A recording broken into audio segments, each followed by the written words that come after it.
പിന്നെ ഭിന്നിപ്പുണ്ടായത് എവിടുന്നാണ് ഇപ്പൊ പറയാനുള്ള സമയമില്ല. അത് ഇൻഷാ അല്ലാഹ് നമുക്ക് പിന്നീട് പറയാം.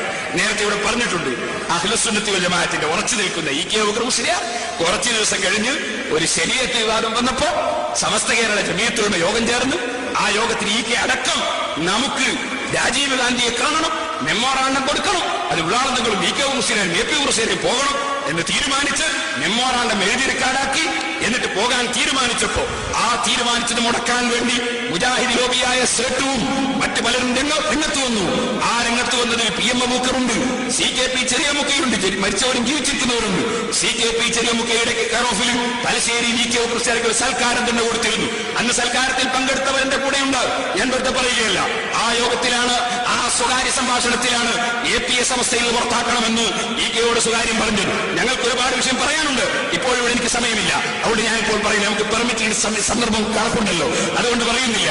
പിന്നെയോ ഇ.കെ. അബൂബക്കർ മുസ്ലിയാർ ഒരു കാലത്ത് ചെറിയ പ്രസംഗകനായിരുന്ന എന്നെ വിളിച്ച് ഈ സുന്നത്ത് ജമാഅത്തിന്റെ കാര്യം അവിടെയൊക്കെ പറയുന്നതായിട്ട് സന്തോഷമുണ്ടെന്ന് നാസീർ വിളിച്ച ആളാണ്. എന്നാൽ അതേ ഇ.കെ. അബൂബക്കർ മുസ്ലിയാർ കുറച്ചു ദിവസം കഴിഞ്ഞപ്പോ അദ്ദേഹം പറഞ്ഞ് എന്റെ ജോലികൊണ്ട് ഞാൻ കേട്ടു, അവനിപ്പോ വഹാബികൾക്കെതിരെ ഒരു റെഡിമെയ്ഡ് പ്രസംഗം കൊണ്ട് നടക്കുകയാണ് എന്ന് മുജാഹിദിനെതിരെ പ്രസംഗിക്കുന്നതിനെതിരായി ഇ.കെയുടെ നാവിൽ എന്ന് പറഞ്ഞ വാക്ക് എന്റെ കാതുകൊണ്ട് ഞാൻ നേരിൽ കേട്ടത് എനിക്കിന്നും ഓർമ്മയുണ്ട്. മുജാഹിദിനെതിരെ പ്രസംഗിക്കുന്ന കംപ്ലൈന്റ് പറഞ്ഞത്. അങ്ങനെ ഇ.കെക്ക് എന്തോ ഒരു മനമാറ്റമുണ്ടായി. അവസാനം ഇ.കെ അതിൽ തൗബ ചെയ്തിട്ടുണ്ട്. അതാണ് നേരത്തെ ഇവിടെ വൈശ്ശേരി ഹസൻ മുസ്ലിയാർ പറഞ്ഞത്. അല്ലാഹു അദ്ദേഹത്തിന് പുറത്തു കൊടുക്കുമാറാകട്ടെ, അദ്ദേഹത്തെ നമ്മെ അല്ലാഹു സ്വർഗ്ഗത്തിൽ ഒരുമിച്ച് കൊടുക്കുമാറാകട്ടെ. ആരെങ്കിലും ഒരാള് തൗബ ചെയ്താൽ തെറ്റില്ലാത്തവരെ പോലെയാണെന്ന് നമ്മെ പഠിപ്പിക്കപ്പെട്ടിട്ടുണ്ടല്ലോ. അതുകൊണ്ട് ഇ.കെ. അബൂബക്കർ മുസ്ലിയാരുടെ കുറ്റവും കുറവൊന്നും ആരും പറയരുതെന്ന് മുതഅല്ലിമീങ്ങളോട് ഞാൻ പറയുകയാണ്. അദ്ദേഹം അതിൽ പിന്നീട് തൗബ ചെയ്തിട്ടുണ്ട്. അതേ സമയത്ത് അന്ന് അങ്ങനെ ഒരു മനമാറ്റമുണ്ടായി. ആ മനമാറ്റമുള്ള കാലത്ത് ഇ.കെ. പ്രസംഗിച്ചു, തറാവീഹ് 20 തൊട്ടത് വന്ന പ്രശ്നം കൈ എവിടെ കെട്ടിയാൽ എന്താണ്?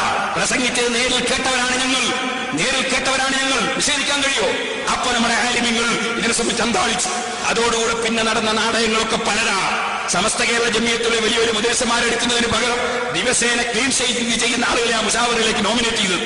ക്ലീൻ ഷേവ് രാവിലെ തന്നെ ഷേവിംഗ്, നിങ്ങളെന്താ ഷേവിംഗ്, ഞാൻ മുശാവർക്ക് വേണ്ടെന്നാ പറയുന്നു. അപ്പൊ ആ രൂപത്തിലുള്ള ആളുകളെ സമസ്ത കേരള ജമിയത്തിലേക്ക് നോമിനേറ്റ് ചെയ്തു. എന്റെ സമസ്തയിൽ മൃഗീയ ഭൂരിപക്ഷം ഉണ്ടാക്കി. ബഹുമാനപ്പെട്ട ഉള്ളാളുകളില്ലാത്ത യോഗത്തിലായിരുന്നു നടന്നത്. ആ മൃഗീയ ഭൂരിപക്ഷത്തിന്റെ മറവിൽ യഥാർത്ഥ പണ്ഡിതന്മാരെ പുറത്താക്കാൻ തീരുമാനമെടുക്കാൻ വേറെ ഒരു കമ്മിറ്റിക്കാരുടെ ഓഫീസിലേക്ക് ഇ.കെ. അബൂബക്കർ മുസ്ലിയാർ പോയി. അതിന്റെയൊക്കെ ചരിത്രങ്ങൾ പറയാനുണ്ട്. നിങ്ങൾക്ക് വിശദമായി പഠിക്കണമെങ്കിൽ ബഹുമാനപ്പെട്ട M.A. അബ്ദുൽ ഖാദർ മുസ്ലിയാർ എഴുതിയ സമസ്തയുടെ ചരിത്രം എന്ന ഈ പുസ്തകം നിങ്ങളൊന്ന് വായിക്കണമെന്ന് ഞാനിപ്പോൾ നിർദ്ദേശിക്കുകയാണ്. സഹോദരന്മാരെ, എന്നിട്ട് അവസാനം ഒരു യോഗത്തിന് സമസ്തയുടെ മിനിറ്റ്സ് മുഴുവനും മാറ്റി എഴുതാനും ഇഷ്ടം പോലെ കൈകാര്യം ചെയ്യാനും ഇ.കെക്ക് അനുമതി കൊടുക്കണമെന്ന് പറഞ്ഞു. ബഹുമാനപ്പെട്ട ഉള്ളാളത്തങ്ങളും കാന്തപുരം ഉസ്താദും M.A. ഉസ്താദൊക്കെ പറഞ്ഞു, അങ്ങനെ നിങ്ങൾക്ക് ഇഷ്ടം പോലെ എഴുതാൻ വിട്ടു തന്നൂടാ. സമസ്തയുടെ മിനിറ്റ്സ് പൂർവ്വകാല ആലിമീങ്ങൾ കൈകാര്യം ചെയ്ത മിനിറ്റ്സ് ആണ്.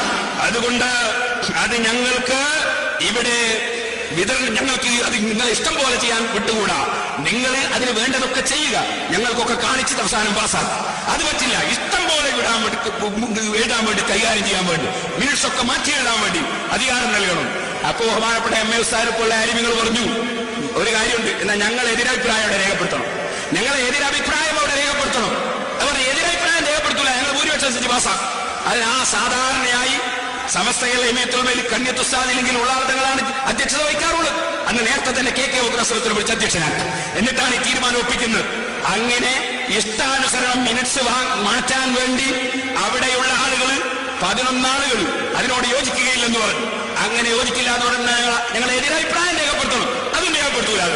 അപ്പോഴെന്ന് പറഞ്ഞു, എന്നാൽ പിന്നെ കളവിന് കൂട്ടുനിന്നുകൊണ്ട് ഞങ്ങൾ ഇതിനില്ല എന്ന് പറഞ്ഞ് ബഹുമാനപ്പെട്ട ഉള്ളാളത്തങ്ങളടക്കം 11 ആളുകൾ ഇറങ്ങി വന്നു.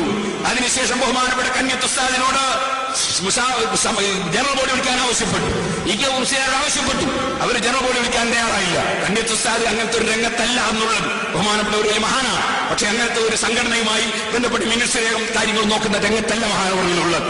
അങ്ങനെ വിളിച്ചില്ല. അപ്പോഴാ ജനറൽ ബോഡി വിളിച്ചു ചേർത്തുള്ള നിങ്ങൾ വൈസ് പ്രസിഡന്റാണ്, കാന്തപുരം ഉസ്താദ് ജോയിന്റ് സെക്രട്ടറി ആണെന്ന് അങ്ങനെ ജനറൽ ബോഡി വിളിച്ചു ചേർത്തു. ആ ജനറൽ ബോഡിയിലാണ് ആദ്യത്തെ മുശാവറ പിരിച്ചുവിട്ടു. എന്നിട്ട് ബഹുമാനപ്പെട്ട ഉള്ളാളത്തങ്ങൾ പ്രസിഡന്റും ബഹുമാനപ്പെട്ട കാന്തപുരം ഉസ്താദ് ജനറൽ സെക്രട്ടറിയുമായി സമസ്ത കേരള ജമിയത്തുമാർക്ക് പുതിയ ഭരണസമിതി ഉണ്ടാകും. ആ ഭരണസമിതിയുടെ ലിസ്റ്റുമായിട്ടാണ് പ്രശ്നമുണ്ടായത്. അവസാനം നമ്മൾ ഇപ്പോഴത്തെ അപ്പുറത്തെ പുതിയ പുതിയ പ്രസിഡന്റും പറഞ്ഞു എന്താണ് രജിസ്ട്രാർ സ്വീകരിച്ചാൽ റെഡി. എന്നാ ഇപ്പൊ രജിസ്ട്രാർ സ്വീകരിച്ചത് ഇപ്പോൾ കൊല്ലങ്ങളായി രജിസ്റ്റർ ഓഫീസിലുള്ളത് നമ്മുടെ സമസ്തയാകുന്നു എന്ന സന്തോഷ വാർത്ത നിങ്ങളെല്ലാവരെയും അറിയിച്ചുകൊണ്ട് കേസും കാര്യവും ഒക്കെ പറയുമ്പോ അള്ളാഹുവിന് ഭയപ്പെട്ട വിഷയം പറയണമെന്ന് മാത്രം പറഞ്ഞു. സമയമില്ലാത്തതുകൊണ്ട് ഞാൻ